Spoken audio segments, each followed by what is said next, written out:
Hi, I'm Mina Malik Hussain and you're watching The Coffee Table. And I just want to say that if I cough, I have not got any bad thing. It is just a remnant of a flu, so don't panic. The second thing I want to say is that today we're having a very, very important and a very, very relevant conversation on The Coffee Table. And we're going to be talking about addiction and drug use in Pakistan.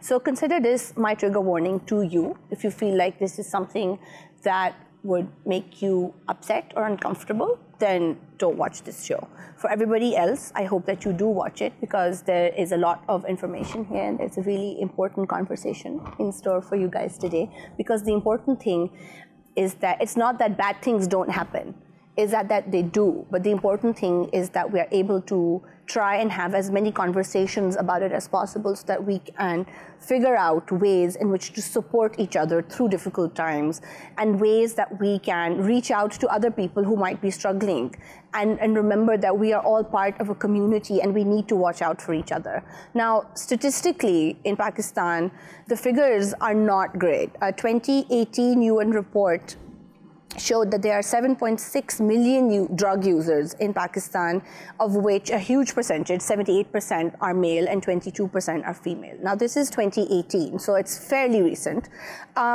What I feel like is more startling or alarming is that the rate of increase per year of drug use in Pakistan is 40,000 people a year, which is a lot of people. And again, like I said, it's good to know this so that we can figure out ways to cope and we can figure out ways to deal with it and address the problem. So joining me here on set today is Maleeha Khwaja, who is a member of the National Drug Prevention Action Committee.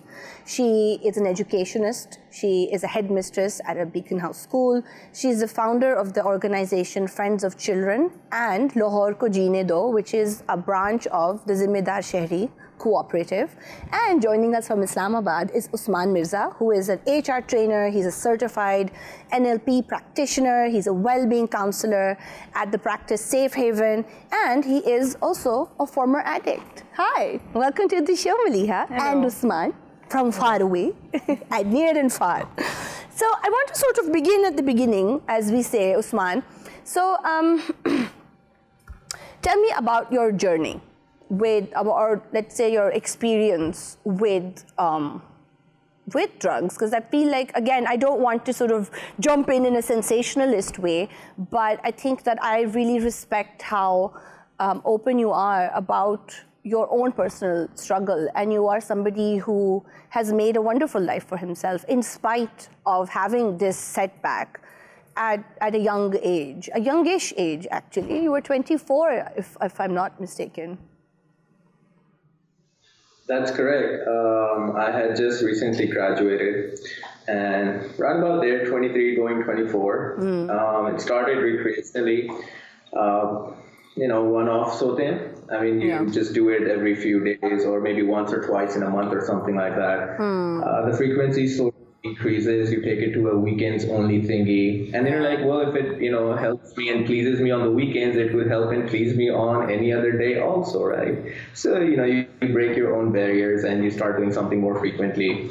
So again, it was 23, 24, started with experimentation. I think when you say that you get sucked into something or actually gets stuck in something, I think that came about 24 towards the end of it, because I had graduated. While I was in university, I was working night shifts. I was in a call center.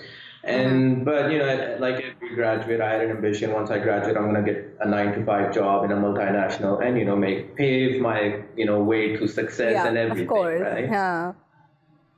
So I started a day job. My evenings, became vacant, and I had a long time passion to learn music. I wanted to become a musician ever since I remember 15 or 15.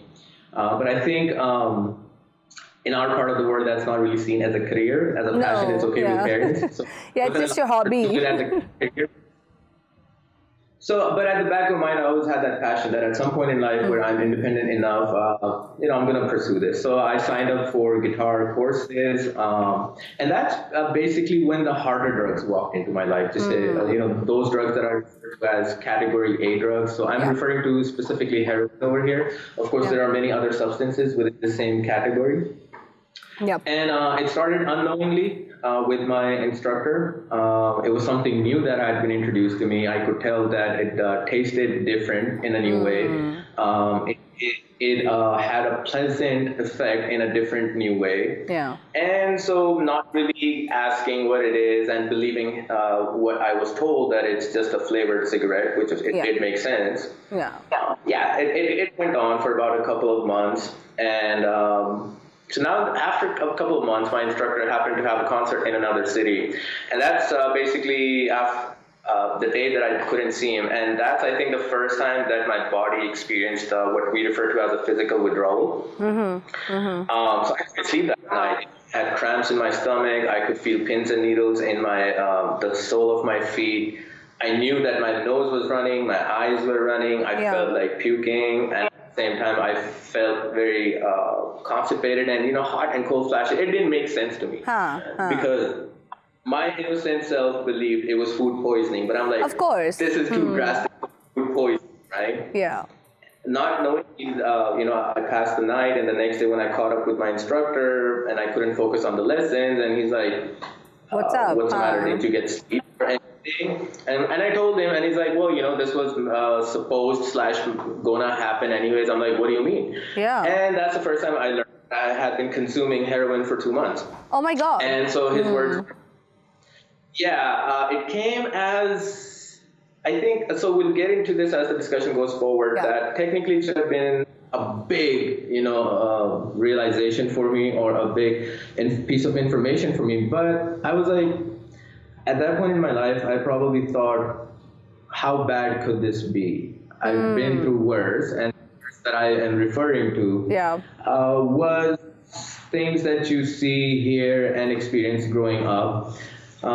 If you want, we can get into this right now about what sort of personalities I want to I want to come back to that in a second. But Maleeha, tell me about the work that you do with Lahore Ko Jeene Do. What is that about? Okay, Lahore Ko Jeene Do, we started when we had an incident at our place with my nephew, who also got addicted to heroin, and he died of overdose.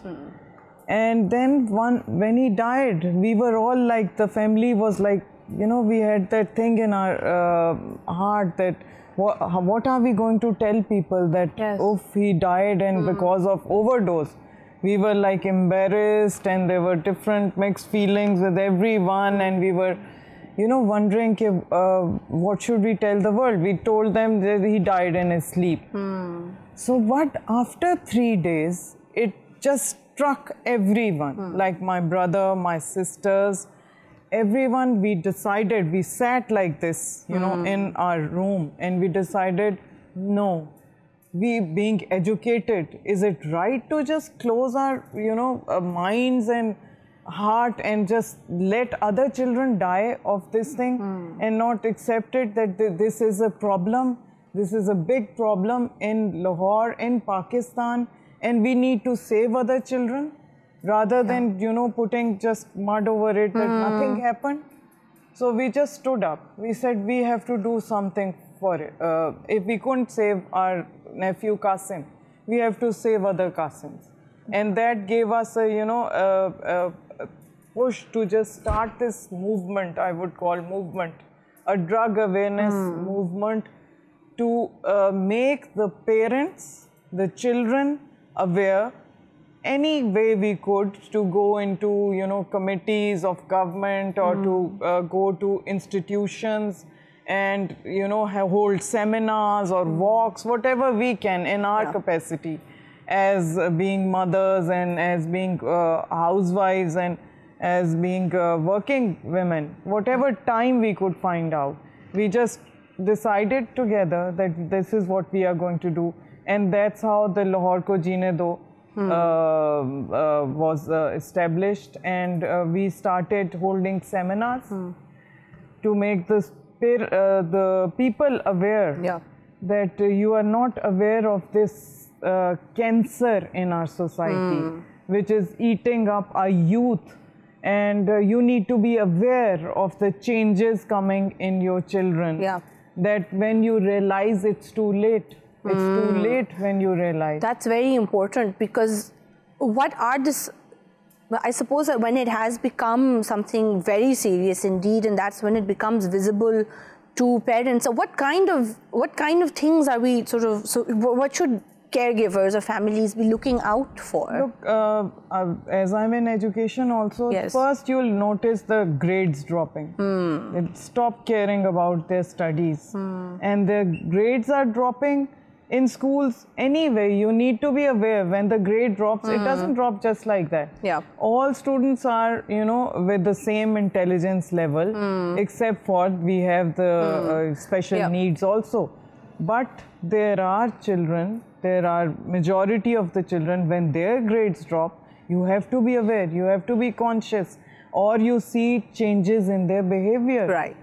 Changes in their behavior, like mood changes in teenage, or for that matter, they cross 12. You have to be aware. You have to inform your children, and you have to educate your children about the dangers out there in the society, and how they need to be, aware of it. And parents need to educate all the time. They have to be. We have to sort of keep on at it. And Osman, I was reading somewhere that adolescents are more susceptible to drug use because their brain architecture isn't fully developed yet. So they are more susceptible to sort of become addicted. So in your work as a wellness counselor, do you get a lot of adolescents? Because, and by adolescents I mean teenagers.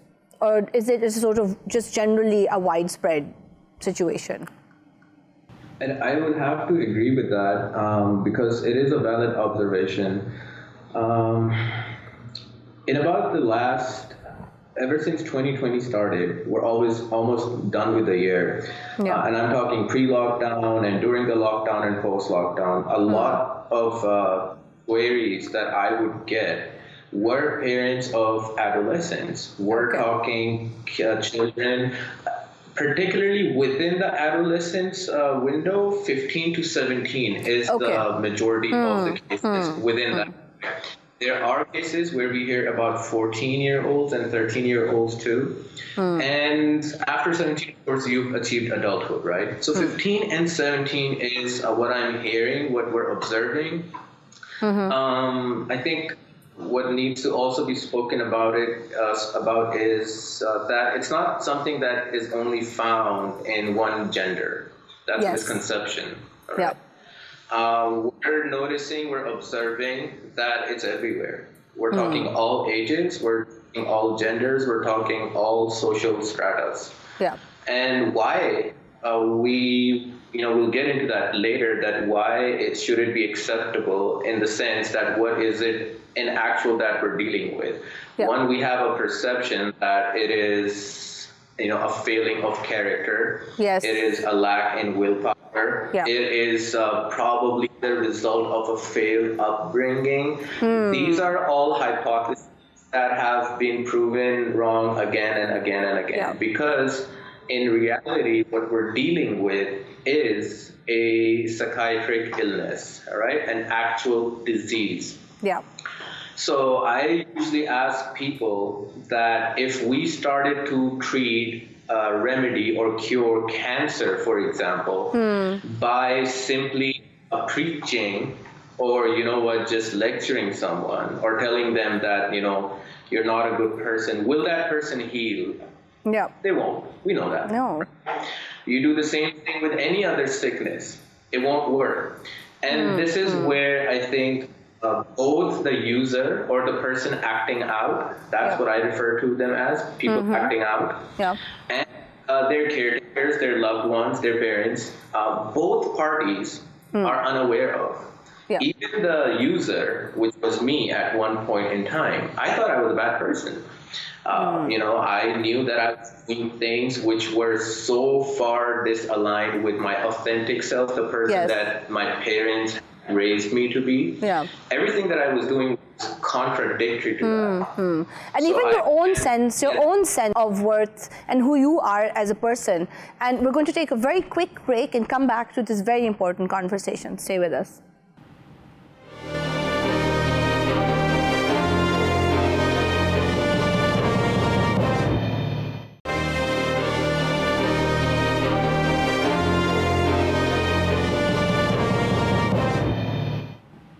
Hi, welcome back to the coffee table. We're talking to Maleeha Khwaja and Osman Mirza about drug addiction and recovery in Pakistan. So Osman, before the break, I think you made a really important point about how a lot of the times, and I can't speak for the rest of the world, but at least here in Pakistan, when we are sort of interacting with users, the general kind of idea is that users are told that you're a bad person, or this is a moral failing, or that maybe your parents didn't raise you right.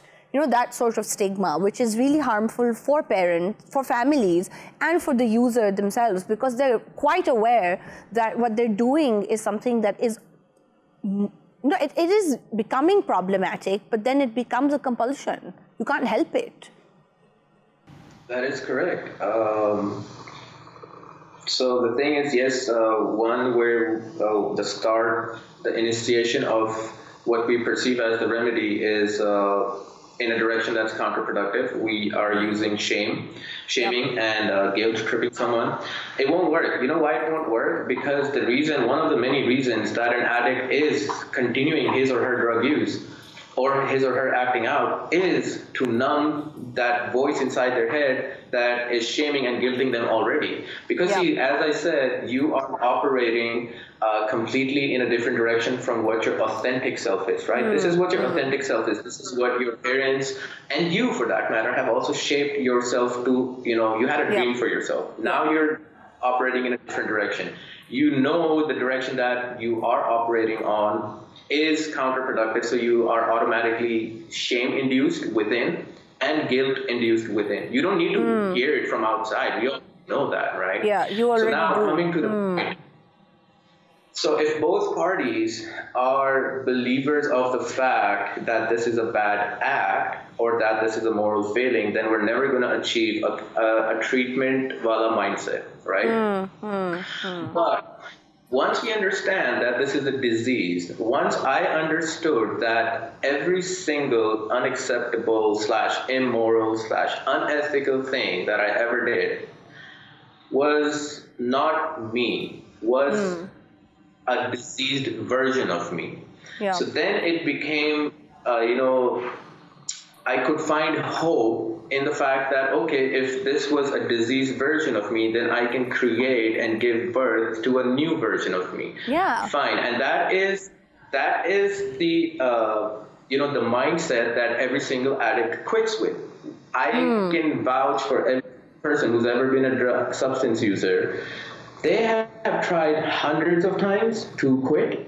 They have stopped using, but they've always gone back. 5 days later, 5 weeks later, X number of period later. And that was my big question, that I don't want to do this, and I stopped doing this, but what compels me to go back to it? Yeah. And why am I unable to stop myself in that moment where I know that I'm about to act out, that I'm about to use? Yeah. Why can I not stop myself right there? Yeah. And that's what treatment and rehabilitation taught me. Now, I want to, Maleeha, you are an educationist and you work with a lot of young people. And even as a family member who has experienced all of this, from what I've read, it's very important to distinguish between your child and the addict. And those are two separate sort of people in a way. And as families, and when we're trying to kind of support our child, we have to kind of, treatment has to be for the addict, but your love is for your child, Am I getting it wrong? I hope I'm not sort of muddling it up a little bit. Because what I'm curious about now is that, tell me about enabling. Because again, so many families struggle with this and nobody really knows how to handle the situation. And often, like Osman said, obviously there is shaming is one way to do it. Like, this is bad and you should stop it. And obviously if they could, they would, So I don't know, how do... I think I'm not being able to articulate this properly. If we take simple examples, like when they become teenagers or when they are younger even, and they ask for something, for example, and they'll say, they'll be after you, I want this, I want this, I want this, and in the end, mother gives in. you know, because she's saying, okay, he wants it. Okay, you play this game after 9 o'clock, for example. And she says, okay, oh, she try to gives set in. some rules. She gives in, and she does not draw that line, which is very important. What you say, you mean. Okay. And the parents, what they say, they mean it. Yeah. And don't give in to that. You have to show tough love sometimes. If you, that is where we, you know, sometimes go wrong, parents, and they treat you as a child and not, you have to, in this case, definitely, you have to show and not become an enabler, but show tough love to the child that you will not accept it. But from this point, I also had another thing in mind, that there are few things that can be avoided by families. As you said, you know, in my education profession, I've seen for the past 18 years that there are few things that happen to a child that impacts his whole life. Yes. For example, leaving your children, letting them, the girls go with the drivers, or for that matter with the boys with the drivers, and they are abused, number one. Unsupervised. Unsupervised, with Maulvis, with tutors. You know, this thing has happened so many times, and they lose their self-worth, the children, and then they resort to, you know, such things. Or there are incidences when parents are fighting in front of the children. I'll give you an incident. In my school that, you know, where I worked previously, a child was very unhappy. And I asked him that, beta, what have, he wasn't telling anyone. And then I asked him that, can you tell me, he just, he cried like anything. And a small child in class 6, and he said, I don't like when my parents fight. You don't know what's happening when you are, you know, talking in front of them, fighting, how it's impacting their learning, their mind, how it's impacting all those. So there are some things in our control. Maybe if all parents become aware of course, with drugs, you need to be double aware. Like in our case, a gardener in his school just provided him this heroin and said, if you take this, you'll run very fast. Now parents are sending them to school like that, my child is going for of course, education. and this is something that nobody could ever imagine. Nobody could imagine. So these things can happen even if you are a very, you know, vigilant parent and you are with your child. It can happen to anyone, anywhere. But so could you tell me a little bit more about enabling? Because from what I understand, there are sort of better ways to, it can be problematic. Like, what does it mean to be an enabler? Enabler is that, like I told you before, that when your child is like, he wants something and you insist on that, and you give in. When you're giving in, you're becoming an enabler. Like so you're even like inadvertently, you're sort of making it easier for them to do X or Y or Z thing. Exactly. That's how when even the family members become enablers. You are letting him go out. You know that he is an addict and he shouldn't be unsupervised. You're letting him, you're an enabler. You're letting him go out. I'm giving you examples of how you become an enabler. Or you're giving them an allowance. You are giving him money. You're becoming an enabler.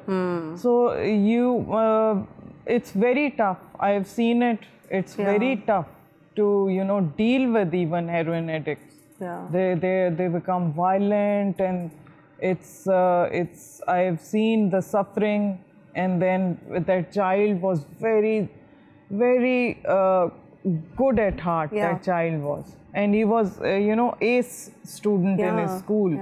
But then this thing just destroyed his whole life. And he wanted to come out. Then we had to see withdrawals, what Osman was talking about.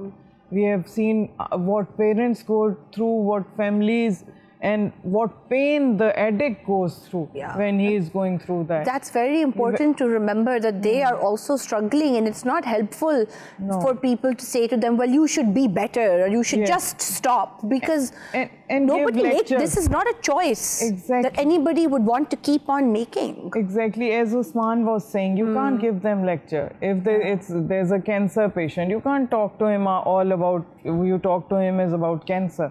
Or you can't talk to an addict all about is you give him a lecture, you know, this is a bad thing. No. So they know that already. Yes, exactly. So Osman, we've been talking about tough love. Do you feel like sometimes tough love takes certain sort of turns that ultimately become more harmful for a user as well? Potentially, yes. I mean, if we talk about only the potential, and I think tough love would go wrong when somebody thinks they're practicing tough love, but maybe what they're actually practicing is provoking, right? So it's tough love is between enablement and provoking. Okay. So the space between these two is tough love. Okay. And what it does is you set certain boundaries, right? For example, you can tell a substance user or anyone acting out, you can do whatever you wish to, it's your life, but if you're drunk or if you're high, you're unwelcmer in my house. And this is a parent or a friend, even for that matter, right? Because these roles, enabler and provoker, this can be anyone. Our siblings, our parents, our colleagues, and even our friends, right? So this is a message for everyone.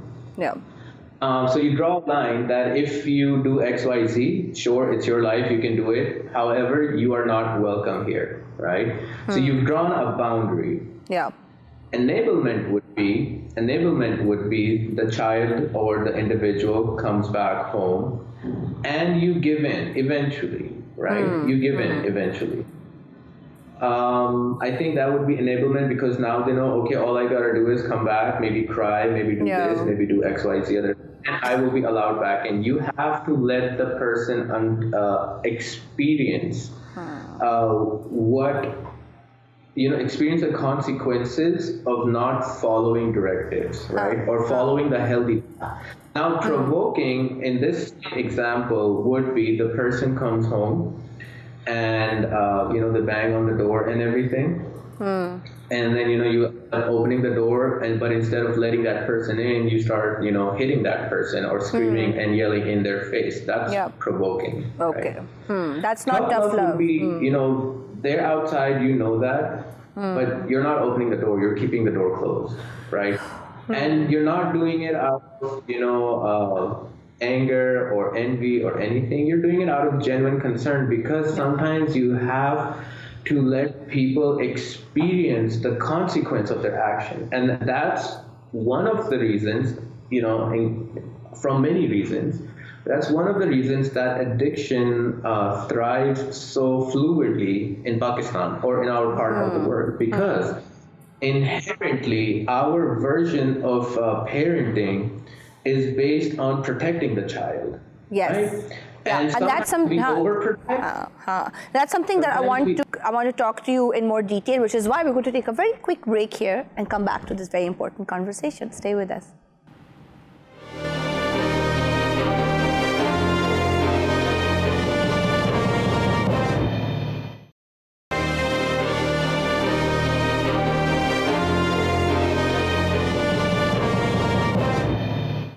Hi, welcome back to the coffee table. We're having a very important conversation with Osman Mirza and Maleeha Khwaja about recovery and drug addiction in Pakistan. So Maleeha, before the break, Osman was talking about, parenting styles in Pakistan. And, it is true that a lot of the times our parenting and our sort of cultural values and everything kind of combines in a way where it's hard for a lot of parents to talk to their children about dangerous things in an open and honest way, probably because nobody did it for them either, and we're all just kind of fumbling in the dark. And because we don't talk to each other about these things, there's no kind of way of finding the right words. You know, like I feel like abroad there are books and there are, you know, lectures and there are people, and there's still resources, but there aren't that many here. So as somebody who does interact with younger people also, like, well, how is a good way for a parent to have a conversation with their child, or a caregiver? You don't have to be a parent. You could be an aunt or an uncle or a friend, or you know, if you feel like someone's struggling or in trouble, or you feel like this is not right, like what's a good way to start this conversation? You know, I feel that what is needed here is like a school for parents. Honestly, sometimes I feel you need to have some, you know, some workshops for parents. Yeah. Especially for first-time teenage parents. I felt like, you know, having workshops for them. Because really, they don't know. Like, first time something you do, you don't know. Like, you have a child, you don't know how to do it. Now, girls, I'm really happy that they read a lot about on that, how to raise their child, and they're reading books and books, but not all of them. Similarly, they don't read upon, or they don't have a conversation with their friends upon that they have a problem and how to talk to their children about it. That's why in West we see that the schools educate the children, you know, sometimes that the parents miss out. But you know, this doesn't happen here. Like, I don't see any school having a conversation with kids about don't get into a car with a drunk person, or don't accept a cigarette from somebody who you don't know. But, because we just start with the top now, that don't smoke, don't drink, everything is bad.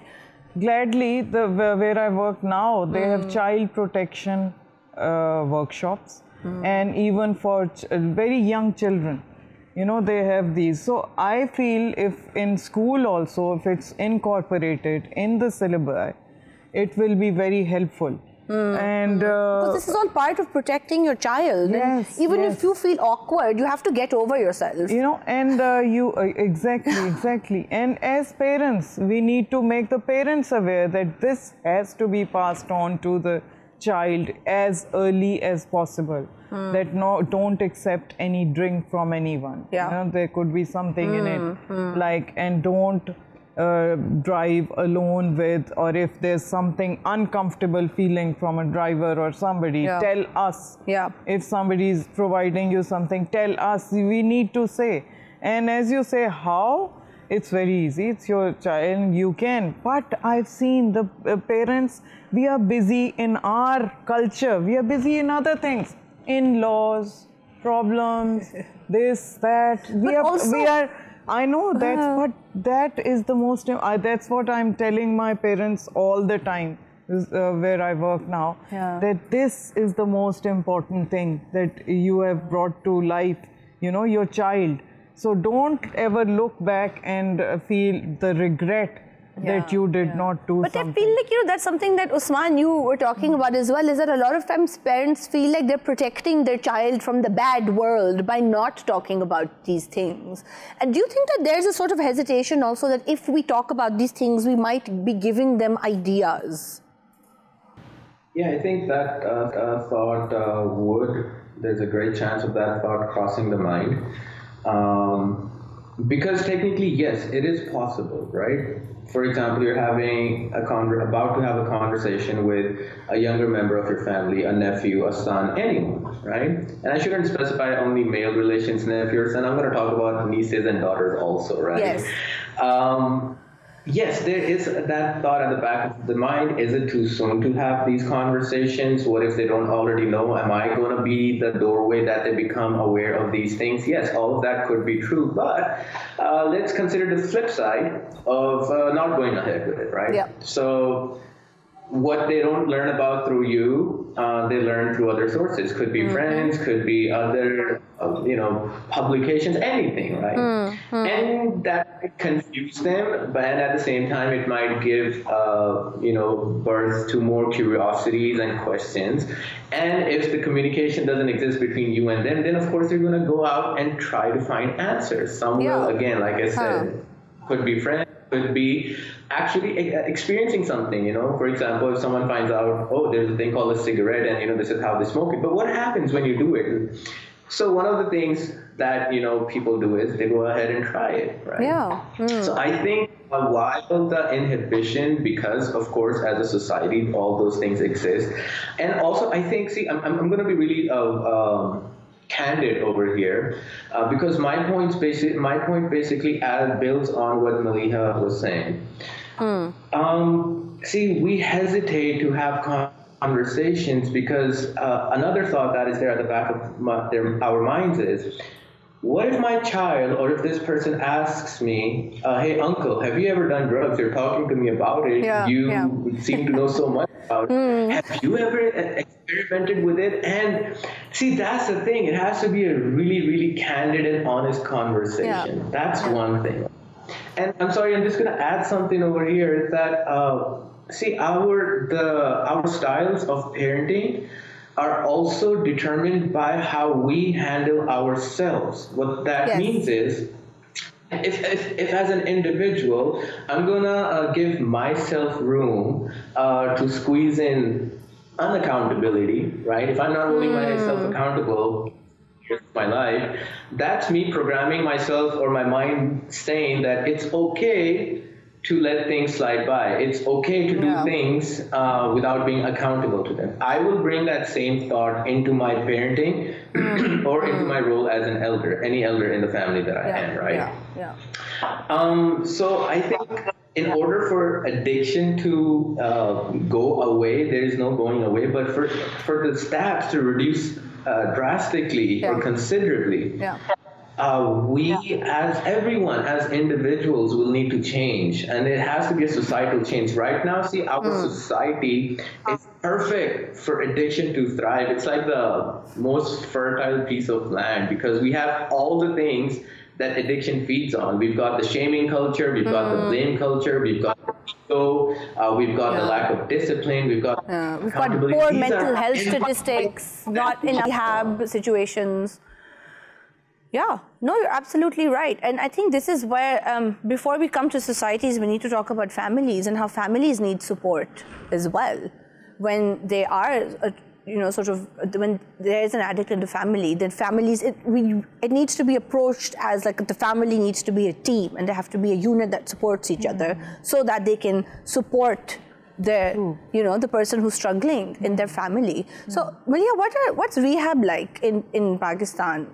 Do we have enough facilities to, as Lahore Ko Jeene Do member, we have had calls from parents that I'm holding on to my son, where do I take him? We are holding on to our, that child, where do we take him? The rehabs are extremely expensive, and they provide what we have seen. Some of them provide drugs themselves, the lower staff, and the drug facilities there are in Lahore, like we've seen, others are very expensive, some rehabs. And there were 2 that we discovered because people were approaching us where to send, so we had to research where to, what address to give them so they could take their child. So they had very poor facilities. And their facilities and their, the regime they were following or anything, they were not up to the mark. And, that gives us we were just planning that, now thinking about it, to just, have a rehab built. We are just researching on different rehabs to, because we have seen there's none. There's one 70-bed in a mental hospital that's like 70 rupees, but they just ask for different tests. Yes, it's in a mental hospital, which is not the appropriate place for this to be. It's not a mental disorder. And they just keep the person for 2 days and they said, now you go, we don't have many. So we need a proper, from government, a proper rehab. They should be working on it. Why not up till now they have thought about it, that they should be working on that thing. Yeah. Because there are so many addicts on the road now. Yes. Imagine in the houses. Absolutely. I can see on the road. The statistics don't lie. 40,000 people a year who have begun, it keeps increasing by that rate. It's something that we can't just ignore. And as you said, families do need support. They need support where to turn to.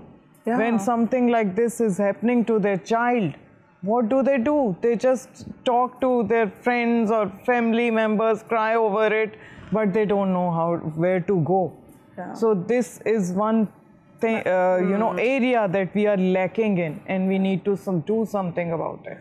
Oh, thank you so much, Maleeha and Osman, for joining me today. I feel like there's so many things that we still need to talk about, but I hope that this is a good start.